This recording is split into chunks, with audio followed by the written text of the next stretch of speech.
كنت ماشي في العصافره وجعان جدا وطالع من العيد معيش فلوس، فببص كده لقيت العربيه دي عربيه برجر زي بتاعه القاهره اللي هي فيها البطاطس وكل حاجه، واغلى حاجه عندهم ب 80 جنيه. فبصراحه كان لازم اجرب، وده كان اول واحد وكان اسمه ايجي فاي، وده عباره عن عيش متحمص كده عليه بيك تيستي صوص، وبعد كده بياخد الخس والطماطم والبصل. وبص بقى دي ان البرجر عندهم بيبقى محشي جبنه ومشوي على الفحم، وبيحط لك بقى عليه موتزاريلا ستيكس وبيف بيكن وبطاطس كتير. بس المعركه اللي هتحصل دي ما تنفعش تحصل من غير كلوبس. انا بصراحه كنت محتار اكل الساندوتش منين، الساندوتش كبير جدا بس بصراحه كان تحفه. البيف بيكن وموتزاريلا ستيكس مع طعم اللحمه اللي محشيه جبنه بجد كانت خطيره بجد يا جماعه. يعني انا اصلا عشان كده جبت موتزاريلا ستيكس لوحدها، اكادوا من فرطه لجماله ازو. تعالى لي بقى على الساندوتش اللي بعده، وده بيبقى نفس مكونات الساندوتش اللي فات بالظبط بس فرق التوب. يعني ده بيحمر فيه المشروم في زبده وبعد كده يحط عليه صوص رانش. وانا عن نفسي ده اكتر ساندوتش عجبني هناك، طعم الفحم اللي موجود في البرجر كده مع الجبنه اللي جواه مع المشروم المتشوح، والمشروم اصلا فريش فمديك تيست عالي قوي. زائد ان انا اي حاجه بالمشروم اصلا بحبها وبالنسبه لي بتبقى مبهره، ما بالك بقى لو فريش، فانا الموضوع بالنسبه لي بيبقى مختلف. انا عن نفسي بحب المشروم.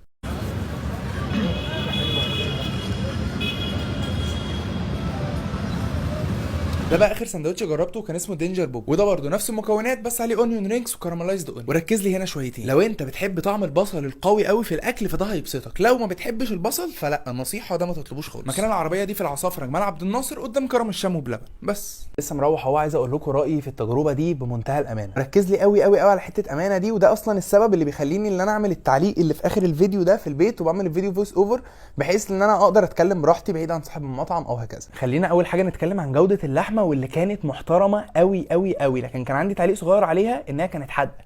يعني انا بالنسبه لي كانت حادقه، رغم ان انا اصلا في اكلي ملح زياده، بس هي كانت بالنسبه لي حادقه سيكه. وانا نصحت الناس اللي هناك قلت لهم الموضوع ده اللي هي حادقه شويه ومش عارف ايه، ودي قالوا لي ده بس يعني حاجه مثلا اللي هو ايه، نتيجه مثلا التقليب بتبقى حته حادقه وحته لا ومش عارف ايه، لكن ده برضو ما ينكرش ان ده كان عيب صغير قوي في الموضوع. بس كاوفرول مع الخس مع الحاجه لا، الموضوع جميل. خاصه بقى عايز اقول لك على حاجه، لمسه الجبنه اللي جوه البرجر دي ما حدش بيعملها على فكره. يعني حته ان البرجر جوه دي، ده تقريبا المكان ده عاملها صح قوي. فانتوا لما تيجوا تحسوا طعم اللحمه لوحدها لا انتوا هتتبسطوا قوي. انا ليه بتكلم في حته اللحمه دي ومركز عليها قوي، لان اغلب عربيات البرجر اللي هي مش السماش، اللي هو البرجر العادي، بيغرقها لك صوصات وجبن وحاجات علشان ما تحسش بطعم اللحمه ذات نفسها. فانا لما دقت طعم اللحمه ذات نفسها لا، الموضوع بجد جامد. السندوتش الاخير اللي هو كان بالبصل ده، لو انت ما بتحبش البصل مش هتتبسط. انا عن نفسي برضو بحب البصل فعجبني، لكن لو انت مش بتحب البصل مش هتتبسط خالص، لان هو السندوتش قايم على البصل. يعني هو فيه كارملايزد اونيون وفيه اونيون رينجز فهو قايم اصلا على البصل، فلو انت مش بتحبه ما تطلبوش. اما بقى انا الشخص اللي هيخش يقول لي انت بتطبل ولا مش بتطبل، فده بني ادم سفيه، لان دي عربيه تمام، عربيه في الشارع، ودول شباب انا رحت اعمل لهم فيديو دعما ليهم عشان يا رب يا رب ربنا يكرمهم، وانا كنت سبب صغير خالص في ان الناس دي تفتح عربيه واثنين وثلاثه واربعه، لان هي دي فعلا الناس اللي محتاجه الدعم، مش المطاعم الكبيره اللي بتدفع الوفات عشان نروح نعمل لها اعلانات يعني. فبس كده يا عم، سلام.